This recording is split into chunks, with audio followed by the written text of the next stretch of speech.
The Grower Calling, Canada's go-to horticulture podcast for the latest industry news. We're picking up the phone and talking to farmers to discuss topics impacting them and their farm business. Israel Chemicals Limited, or the ICL-Group, is a global manufacturer of specialty minerals.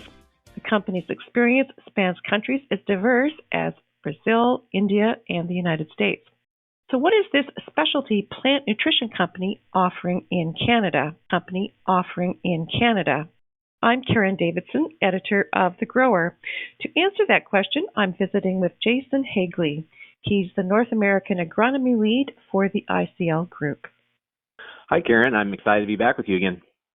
Thank you so much for joining us. I am really fascinated with some of the breaking news on your company's website. You've got a startup hub in Brazil. There's news about a mineral-based fungicide-free treatment for post-harvest citrus fruit.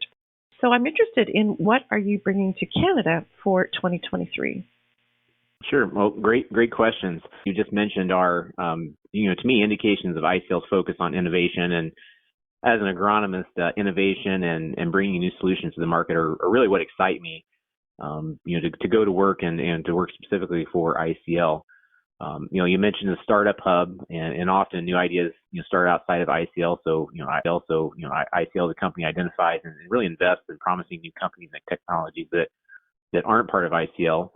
But other times, ideas originate from within ICL, and that's definitely the case for the new post-harvest citrus fruit treatment that you mentioned. One of our scientists in Israel had the idea of using magnesium as a fruit coating, and really patiently developed it over the course of several years. As far as bringing new products to Canada and to North America, we're actively working on biostimulants and biologicals, like many other companies in the industry, to solve specific problems in crop production, like nutrient use efficiency and stress tolerance. We'll be looking at a suite of products from ICL's Brazilian business to improve nitrogen fixation in pulse crops and soybeans, and also a renewed focus on controlled release fertilizers with some of the new coating technologies that we have. And I'll probably speak a little bit more about that later. Mm-hmm. And so what excites you the most about the new fertilizer technologies? How do they work? And give us some examples in horticulture. Sure. So there's a lot of things about plant nutrition that don't change. For example, new essential nutrients are not being discovered. But what does change over time are the ways in which nutrients can be delivered to the plant. Examples include controlled release coatings to time the release of key nutrients like nitrogen to the plant, whether that be in a pot or a field environment. Nutrient stabilizers to improve the availability of nutrients like nitrogen and phosphorus. Sometimes it's about optimizing the pH of the nutrient solution for fertigation in a greenhouse or drip irrigated open field environment. Or increasingly, it's about biologicals, which often make existing nutrients in the soil more available to the plant. Over the course of the next 10 years and through the remainder of my career, I believe we'll continue to see an intensified focus on combining all of these new and upcoming technologies into more and more unique combinations that are good for both agriculture as well as the environment. And so how can your company's expertise improve water quality? I'm intrigued because you just mentioned a greenhouse example. So tell us more about that. Mm-hmm. So I think a perfect example of this, horticultural crops, vegetables in particular, are often, but not always, grown on sandy soils. And in a greenhouse environment in pots, you've got a unique soil environment as well. This makes nitrogen management more difficult in irrigated systems or high rainfall open field environments. Using sandy soils as an example, nitrogen is prone to leaching. It may need to be applied more frequently, and ICL is a leader globally in the development of controlled release fertilizer products, or CRF products, that surround nutrients like nitrogen with some type of coating to reduce leaching and volatilization losses while also releasing nitrogen in a pattern that's optimized for the crop being grown.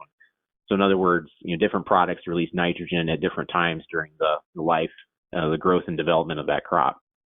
Even more recently, ICL has announced the launch of the world's first biodegradable coating, a nitrogen fertilizer that's agronomically proven, reduces unintended loss of nitrogen to the water and air, and it is also biodegradable to address growing concerns about the presence of microplastics in the environment. That's a good description of ICL's new EcoX technology, or the biodegradable controlled release technology. Well, that's exciting news for sure. So do you have an anecdote that you can share in terms of how your products have solved a soil fertility issue? Mm-hmm. Absolutely. Horticultural crops, agronomic crops as well, are often irrigated very precisely using tools like drip irrigation. And one of the common challenges of irrigation water is the quality of that irrigation water, and the quality can vary tremendously, based on factors like pH, bicarbonate levels, dissolved calcium carbonate, these types of things. And these challenges can, over time, cause precipitation of calcium in the irrigation components, causing a reduction in the longevity of the irrigation equipment. These high pH water situations also make it a challenge to blend nutrients for fertigation, and phosphorus and calcium are kind of the key example of two nutrients that aren't very compatible or don't play very well with each other under high irrigation water conditions. ICL has an innovative product called PEC acid that contains both phosphorus and potassium, but more importantly, it's put in an acidic form that makes the phosphorus more available and more compatible with other nutrients like calcium. PEC acid and a related product called Agrilution pH Low have been used very successfully in many higher value crops to lower the pH of the irrigation water to maintain the compatibility between the applied phosphorus and calcium. But we've also found that the reduction of the soil pH in that zone immediately surrounding the point of application also releases nutrients already in the soil, making them more. But through the use of a unique fertilizer technology, we're also increasing the efficiency and availability of nutrients already in the soil.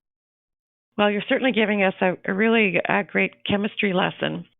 Let's talk a little bit then about how your new technology can reduce greenhouse gas emissions in horticulture. You'll certainly climate change and emissions of both carbon and nitrogen are becoming more and more of a focus in horticulture and in agriculture in general. And a couple of examples of how crop nutrition decisions impact these emissions. I'll give a couple of examples. The first one is product choice matters.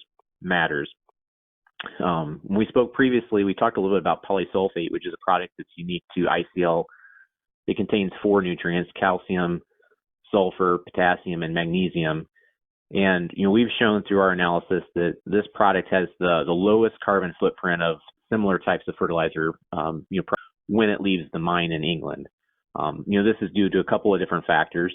If you compare polysulfate to other sources of sulfur or calcium, many of which often contain nitrogen, our product doesn't contain nitrogen, which has an impact on carbon emissions due to not requiring the production of ammonia to contribute that nitrogen part.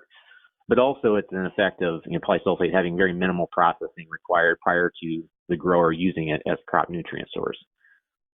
Also, as an example of product choice, I've already mentioned controlled release fertilizers, or CRF, but this is another great example of a fertilizer choice that impacts both carbon and nitrogen emissions. There are many nitrogen fertilizers available in the market, but CRF is really the only type of nitrogen technology that allows the grower to directly manage application rate and then the timing of availability to the crop. Due to the coating technology that reduces nitrogen losses, CRF is intrinsically more efficient, allowing the potential for reduction in application rate. And because we can potentially reduce less total nitrogen, there's less consumption of ammonia and natural gas is used in this production. But also that controlled release coating or technology reduces the potential for nitrous oxide emissions as well. Also, you think about using a CRF product, it really reduces the number of applications that need to be made, which has further implications on fuel consumption for farm equipment as well. And then second, kind of wrapping that up, most of the carbon sequestration in agriculture, that potential for carbon sequestration, occurs below ground in either plant roots or in microbial life. And so that's where I think the focus on biostimulants and biologicals, those types of new technologies comes into play. Anything that we can do to increase rooting and soil health is going to be important, not only for the agricultural productivity of today, but also the environment of tomorrow. Jason, thank you so much for sharing. Your solutions are very much welcomed in the area of sustainable agriculture. And you've taught us so much about the chemistry and how that's been moving forward in your company. So thank you so much. Thank you, Karen. I appreciate the opportunity to visit with you and your listeners. Thank you. Is there an industry topic you'd like covered? Leave a comment, like our podcast, and share on social. Remember, if your phone rings, it could be the grower calling.